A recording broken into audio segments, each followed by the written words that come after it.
Meu Deus. Eu ganhei. Eu realmente ganhei. Conseguimos! A gente conseguiu! Preciso contar pro Marcos. Amor, eu preciso te mostrar uma coisa. Você não vai acreditar. Eu te amo. Sempre te amei. Você sabe disso, né? Naquele corredor, entre a sala e o quarto, Carla estava a segundos de compartilhar a maior conquista da vida dela. Mas às vezes, o destino nos prepara armadilhas cruéis. 3 frases, apenas 3 frases, e o mundo de Carla desmoronou antes mesmo dela poder comemorar. Naquela noite, Carla ganhou 91 milhões de reais e decidiu usar cada centavo para destruir o homem que amava. Esta é a história de como a sorte pode se transformar na maior maldição.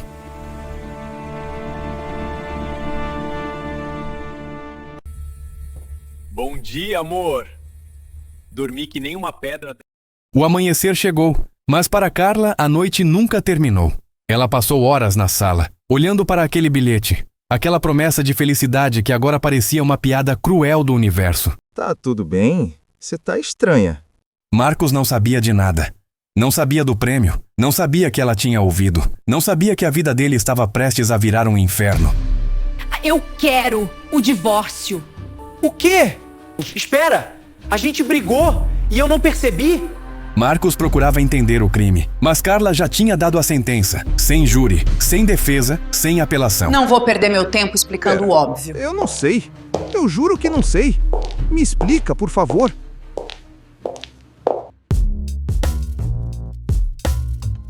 R$ 91 milhões? Parabéns, senhora Carla. A senhora tem planos para esse valor? Tenho. Vou investir para fazer justiça. 3 dias depois, Carla entrou num banco como uma mulher comum. Que lindo! Alguma causa específica? E saiu, como uma das pessoas mais ricas do país. Muito específica. Ela não queria felicidade, queria vingança e tinha 91 milhões de reais para financiá-la.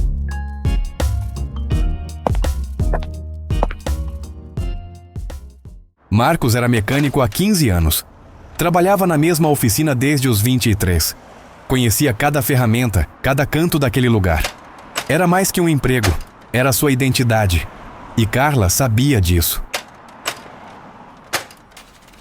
Marcos, vem aqui.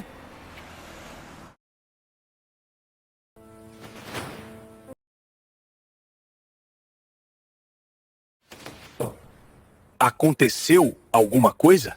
Olha, isso é complicado para mim falar. Você é um dos melhores mecânicos que eu tenho. Mas você tá demitido. como assim?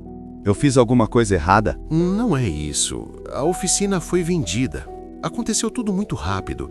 A nova dona, ela deixou uma lista de gente que não pode ficar. Seu nome estava lá, primeiro da lista. Vendida? Pra quem? Não posso falar. Contrato de confidencialidade. Desculpa, Marcos. De verdade. Você vai receber tudo certinho, todos os direitos. Direitos trabalhistas, alguns milhares de reais. Para Marcos, era uma pequena fortuna. Para Carla, era o troco do cafezinho. E enquanto Marcos tentava processar o que tinha acabado de acontecer, Carla saboreava o primeiro gosto da vingança. Doce, poderoso, viciante. Ela não imaginava que esse gosto logo se transformaria em cinzas na boca dela. Nos meses seguintes, Marcos viveu um pesadelo que ele não conseguia explicar. Cada porta que se abria, se fechava na cara dele. Cada oportunidade evaporava como fumaça. Ele procurou emprego em 18 oficinas diferentes. Todas disseram não. As desculpas eram sempre vagas. Não temos vaga agora. Seu perfil não se encaixa. Vamos te ligar. Mas a ligação nunca vinha. As contas chegavam, água, luz, aluguel. E Marcos, pela primeira vez na vida adulta, não tinha como pagar. Primeiro foi a TV, depois o videogame que ele guardava há anos, depois as ferramentas, as poucas joias que tinha da mãe. Cada objeto vendido era um pedaço da dignidade dele indo embora. E então, o inevitável, o despejo. Marcos tinha passado 7 anos naquele apartamento. Conhecia os vizinhos, sabia o nome do porteiro, onde o sol batia de manhã. Mas nada disso importava mais. A sentença estava dada. E assim, em apenas 4 meses, Marcos passou de trabalhador respeitado a morador de rua, invisível, ignorado, quebrado. E ele ainda não sabia que cada desgraça tinha um nome: Carla. Ele implorava por uma resposta, mas a única resposta era o silêncio e a chuva, que caía sem piedade, assim como a vingança de Carla. O que eu fiz, Carla? Me fala o que eu fiz pra merecer isso. Enquanto Marcos dormia no frio das ruas, Carla estreava sua nova vida. Uma mansão de 3 andares em condomínio fechado. 5 suítes, piscina infinita, vista panorâmica. Tudo que o dinheiro poderia comprar. Tudo menos paz. Piscina aquática com deck automatizado, home theater com 12 poltronas, adega climatizada para 500 garrafas, academia completa com personal incluso. Tá bom, quero tudo. Excelente escolha, senhora Carla. Vai precisar de mais alguma coisa? Sim, quero uma lista de todas as empresas num raio de 50 quilômetros que precisam de mecânico. Mecânico? E quero comprar todas que estiverem à venda. Ou fazer uma oferta que eles não possam recusar.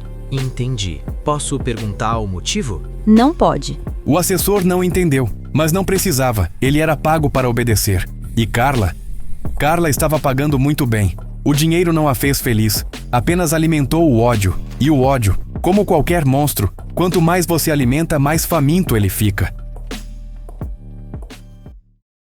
Carla tentava preencher o vazio com festas, com champanhe de R$1.000 a garrafa, com pessoas que riam das piadas dela. Não porque eram engraçadas, mas porque ela pagava a conta.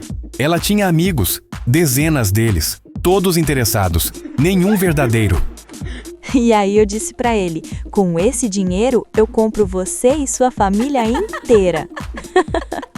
Ela se achava poderosa, temida, respeitada. Mas respeito não é o mesmo que medo. E ela estava prestes a descobrir isso da pior forma.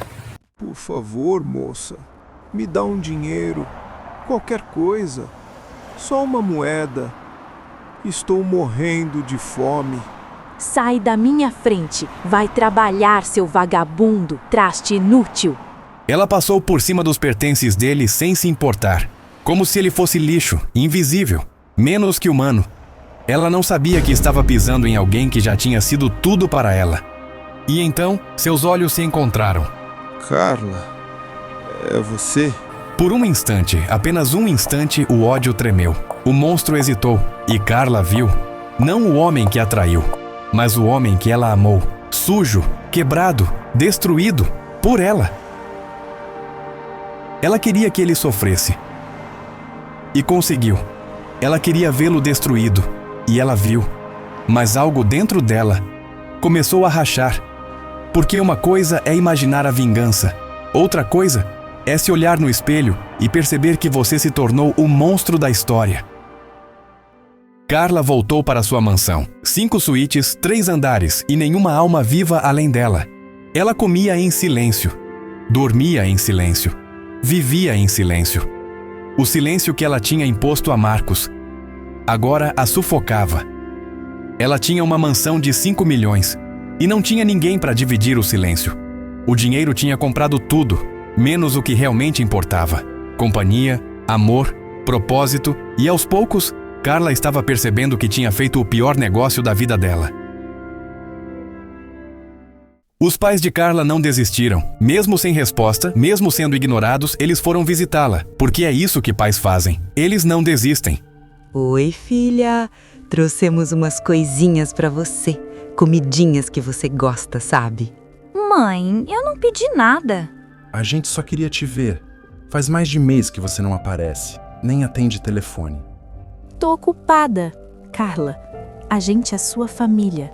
A gente te ama, não importa quanto dinheiro você tenha. Família? Vocês querem o quê? Dinheiro, é isso? Veio pedir, é? Fala logo, vai. Como você fala uma coisa dessas com a gente? Nós nunca te pedimos nada, Carla.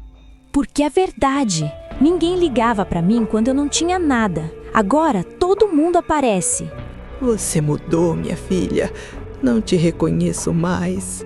O que o dinheiro fez com você? Eu melhorei. Vocês que continuam os mesmos. Pobres, pequenos, insignificantes. E ainda vem aqui me encher o saco? E ali, com aquelas palavras, Carla cruzou uma linha. Uma linha que não deveria ser cruzada. Porque família é a única coisa que o dinheiro não compra. E ela estava jogando a sua fora naquele momento. A gente te ama, filha, mas não te conheço mais. Você se transformou em outra pessoa depois que ganhou esses milhões na loteria. Ela tinha 91 milhões de reais. Mas não tinha ninguém para ligar quando estivesse triste. Ninguém para abraçar quando estivesse com medo. Ninguém para dividir uma refeição. Ela acreditava que dinheiro comprava respeito, mas só comprou solidão. E a solidão pode ser a pior prisão de todas. 2 meses depois do encontro com os pais, Carla estava mais sozinha do que nunca. E foi nesse momento, nessa vulnerabilidade, que ele apareceu. Com licença, essa cadeira tá ocupada? Tá. Por mim? Justo. Mulher bonita sozinha num restaurante desse nunca tá disponível. Ou tá esperando alguém muito especial. Espero não tá atrapalhando. E você sempre aborda mulheres assim? Só as que parecem ter histórias interessantes. Posso adivinhar a sua? Você acabou de fechar um negócio grande. Veio comemorar sozinha porque não confia em ninguém para compartilhar o momento. Errou. Então me conta a verdadeira. Prometo que não conto para ninguém. Sigilo profissional. E assim, com um sorriso, com palavras certas na hora certa, Alexandre entrou na vida de Carla, como um príncipe encantado, como a solução para a solidão, como a resposta. Mas alguns príncipes são dragões disfarçados.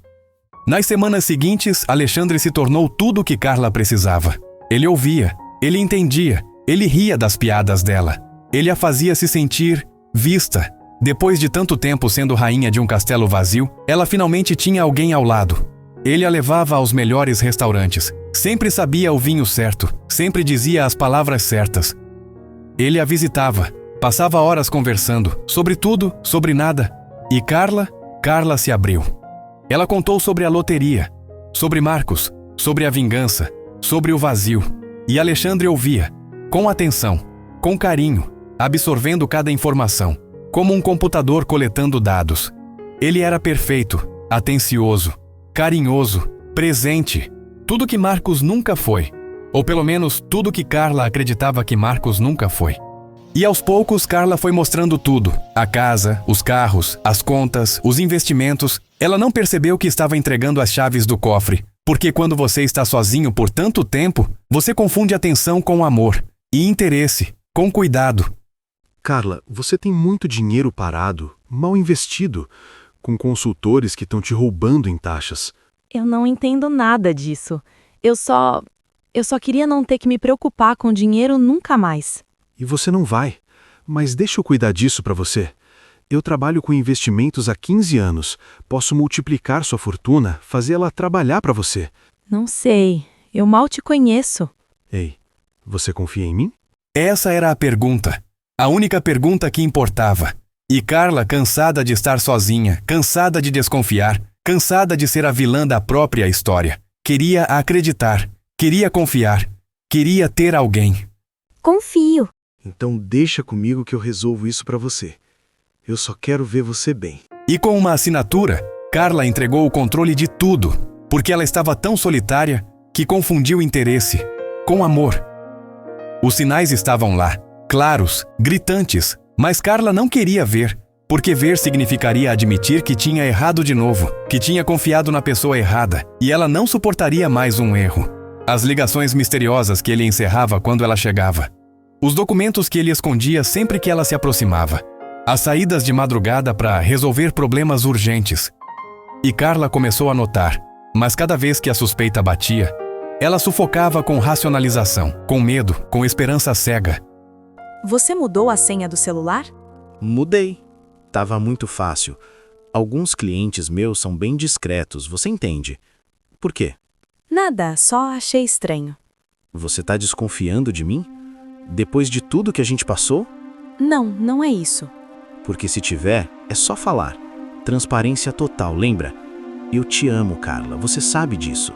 Desculpa, eu tô paranoica. E assim, ela ignorou cada sinal de alerta. porque reconhecer a verdade era reconhecer que estava sozinha de novo. E depois de ter destruído Marcos, depois de ter afastado os pais, depois de ter jogado fora tudo o que importava, ela não podia perder Alexandre também. Ele era tudo o que restava, ou pelo menos era o que ela acreditava.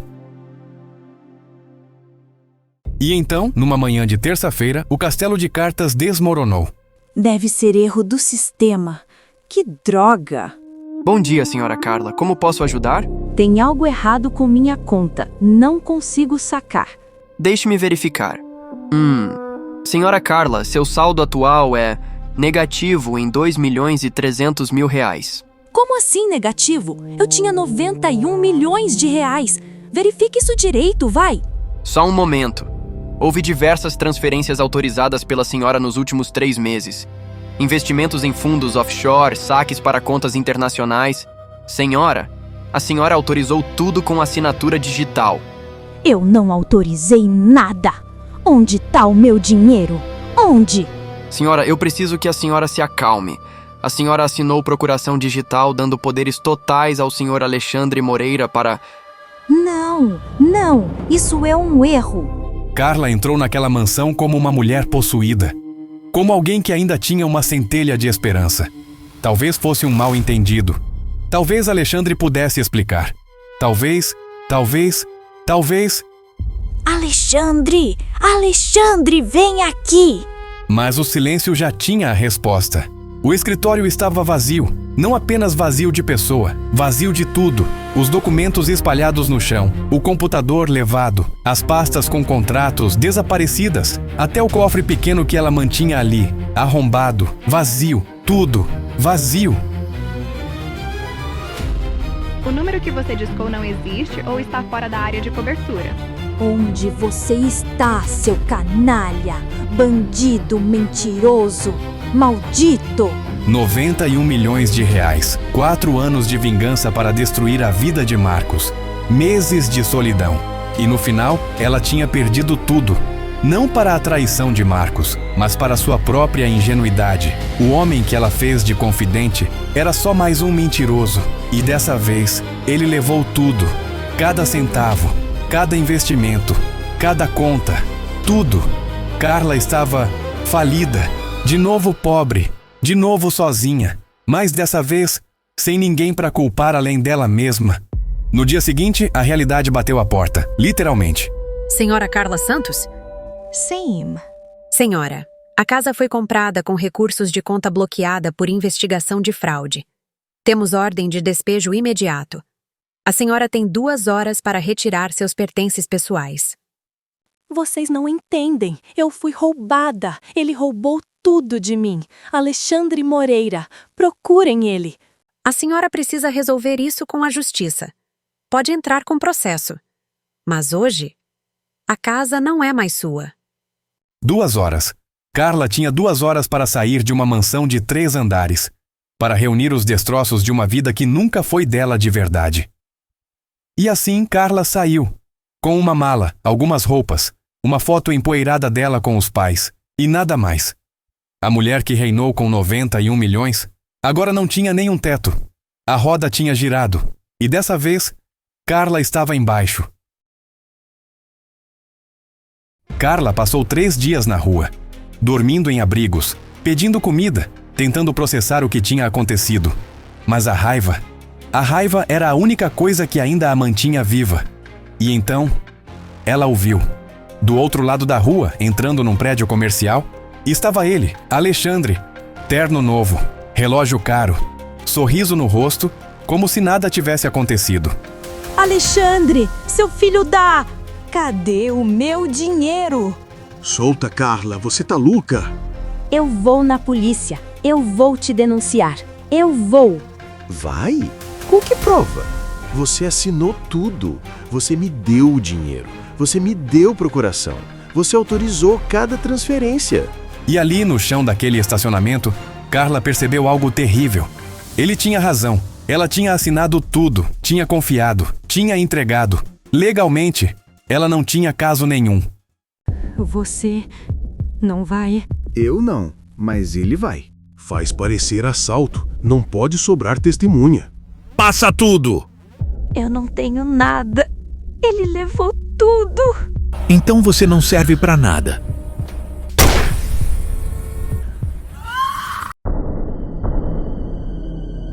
E então o pior acontece. Tudo ficou escuro.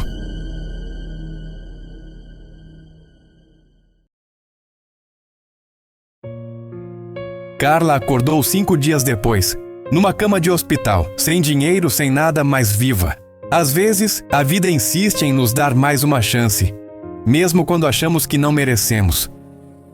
Ela tentou mexer as pernas, concentrou toda a força que tinha, ordenou mentalmente que as pernas se mexessem. Mas elas não obedeceram. Eu não tô sentindo as minhas pernas! Calma, querida. Você acabou de acordar. Vou chamar o médico. Eu não tô sentindo as minhas pernas. Senhora Carla, a bala atingiu sua coluna. Lesão medular na altura da 2ª vértebra lombar. Fizemos tudo o que pudemos, mas o dano foi irreversível. Irreversível? Você vai precisar de cadeira de rodas, permanentemente. Sinto muito. 91 milhões de reais. Compraram uma mansão, compraram carros, compraram vingança, compraram solidão, mas não compraram saúde, não compraram segundas chances, não compraram as pernas dela de volta. Os 91 milhões compraram tudo, menos o que realmente importava. 2 semanas depois, Carla teve alta. O hospital não podia mais mantê-la, e ela não tinha para onde ir. A única propriedade que restava era aquela casa. A mesma casa onde tudo começou. A casa onde ela tinha ouvido Marcos, onde tinha tomado a pior decisão da vida dela. E agora, era tudo que tinha. Carla passou horas olhando aquelas fotos, tentando entender como tinha chegado ali. Como uma mulher que ganhou 91 milhões, estava agora falida, aleijada e sozinha. O que eu fiz? Meu Deus, o que eu fiz? E pela primeira vez em anos, Carla fez a única pergunta que importava. Não, por que fizeram isso comigo? Mas, o que eu fiz?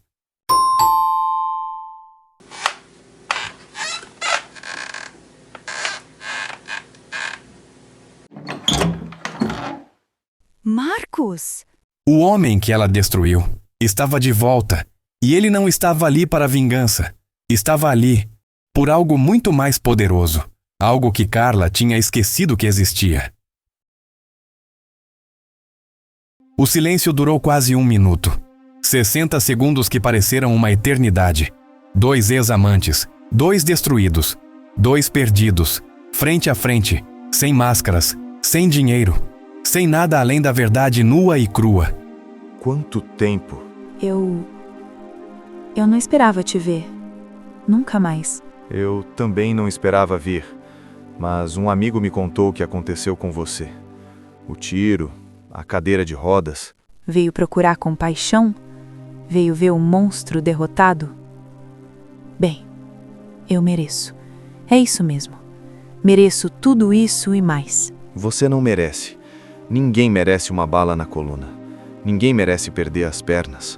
Eu destruí sua vida, Marcos. Eu te joguei na rua, te tirei tudo. Te tornei invisível, te fiz sofrer de propósito. E você tá aqui, dizendo que eu não mereço? Eu sei o que você fez.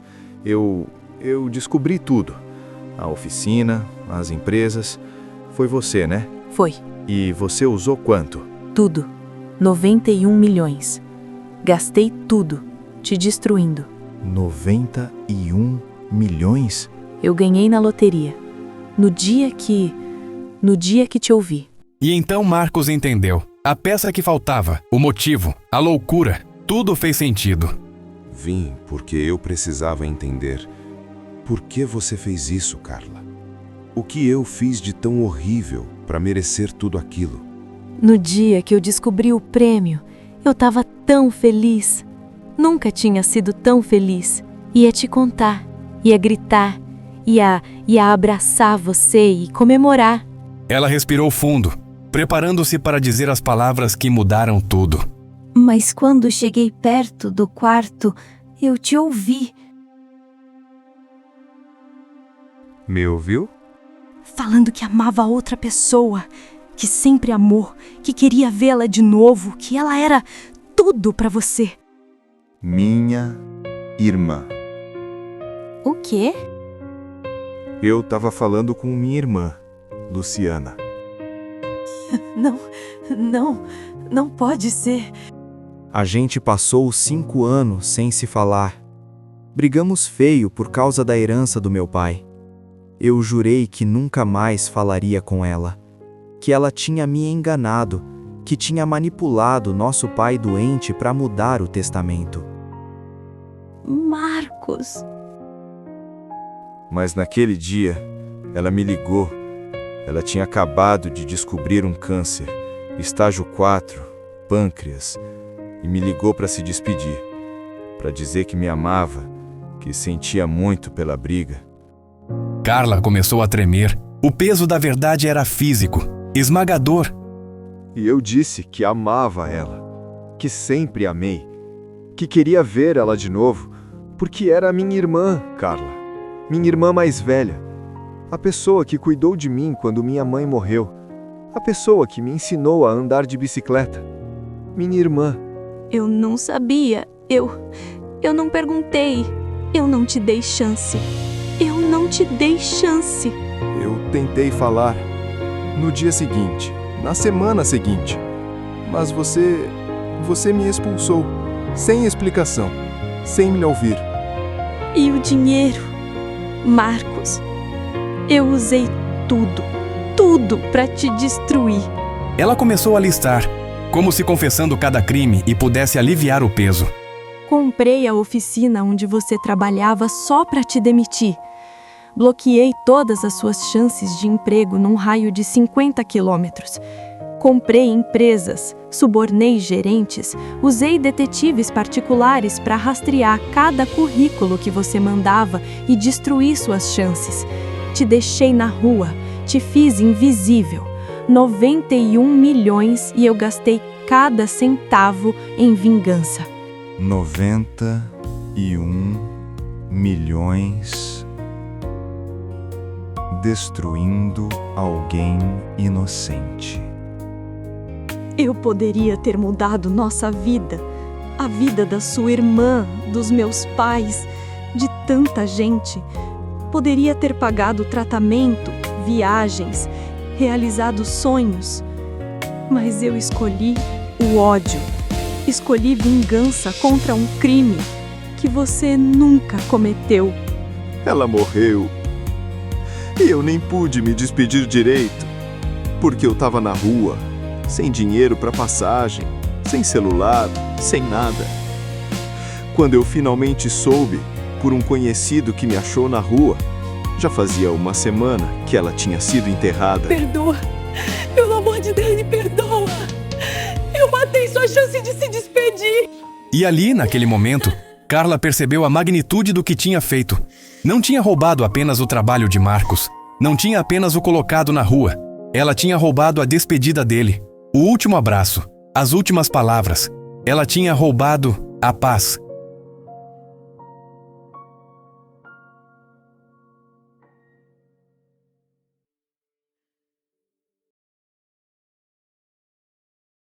Você me tirou tudo, Carla. Meu trabalho, minha dignidade, minha casa. Me tirou você, minha despedida da minha irmã. Você me fez querer morrer. Tem noites que eu deitava naquela marquise olhando para o céu, pedindo para não acordar no dia seguinte.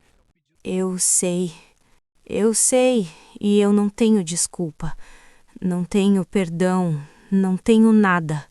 Mas você tá aqui, sozinha, quebrada, sem dinheiro, sem nada, pedindo perdão.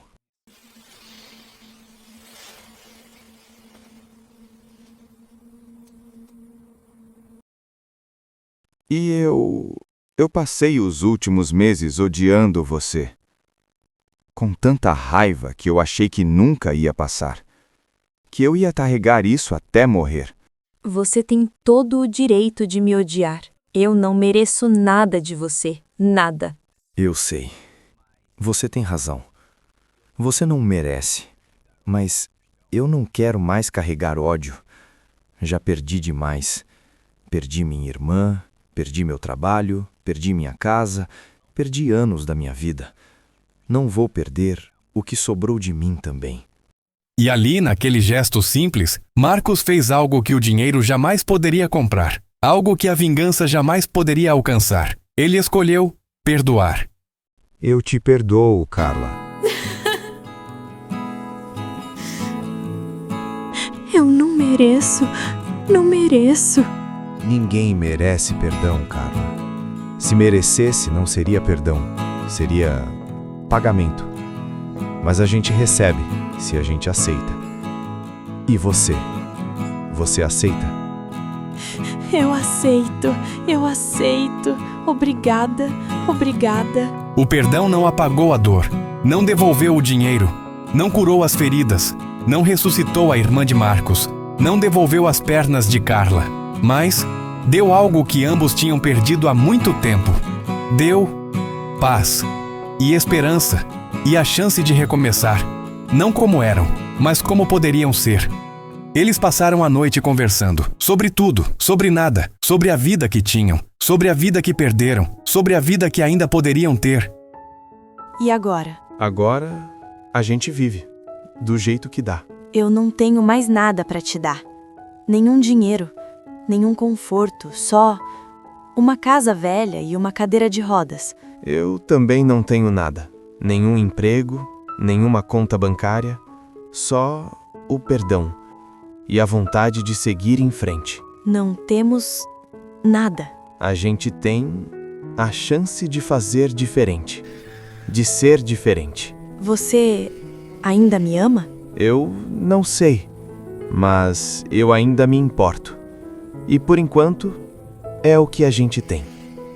Carla ganhou 91 milhões de reais e perdeu tudo. Perdeu o dinheiro, perdeu a família, perdeu as pernas, perdeu anos de vida em ódio e vingança. Mas quando o último centavo se foi, quando a última ilusão caiu, quando ela estava no fundo do poço, ela descobriu algo. Descobriu que o único valor real não tem preço. E o perdão pode reconstruir o que o dinheiro jamais comprou. Não da mesma forma, nunca da mesma forma, mas pode reconstruir. Esta história não tem final feliz, não no sentido tradicional. Carla e Marcos não voltaram a ser o que eram. Não recuperaram o tempo perdido, não apagaram as cicatrizes, mas eles encontraram algo diferente. Algo que muitas pessoas com milhões nunca encontram. Eles encontraram redenção. Encontraram a chance de serem humanos de novo, imperfeitos, quebrados, mas humanos. Algumas pessoas ganham fortunas e descobrem que a verdadeira riqueza não cabe em nenhum cofre, não tem dígitos na conta. A sorte não está no que chega fácil, está no que fica, quando todo o resto vai embora. E às vezes, o que fica é apenas uma pessoa e o sol nascendo, mas é o suficiente, é mais do que suficiente. E você? O que faria? Se você ouvisse uma frase fora de contexto, julgaria a pessoa que você ama? Ou daria a chance dela se explicar? Se você fosse o Marcos, conseguiria perdoar alguém que te destruiu deliberadamente? Se você fosse a Carla, reconheceria o erro a tempo? Ou deixaria o ódio consumir tudo? Deixe a sua resposta nos comentários. Eu quero muito saber o que você pensa, porque no fim, essa história é sobre todos nós. Sobre escolhas que fazemos no calor do momento. Sobre conclusões que tiramos sem todas as informações. Sobre os preços que pagamos por essas escolhas erradas. E lembre-se, toda fortuna tem um preço. A questão é, você está disposto a pagar? Se você gostou dessa história, se ela te fez pensar, se ela te tocou de alguma forma, se inscreve no canal, ativa o sininho e deixa seu like. Isso ajuda muito o canal a crescer e trazer mais histórias como essa para você. Histórias que fazem você refletir, que fazem você sentir, que fazem você ser humano. Até a próxima. E lembra, o dinheiro passa, mas o que você faz com ele fica para sempre.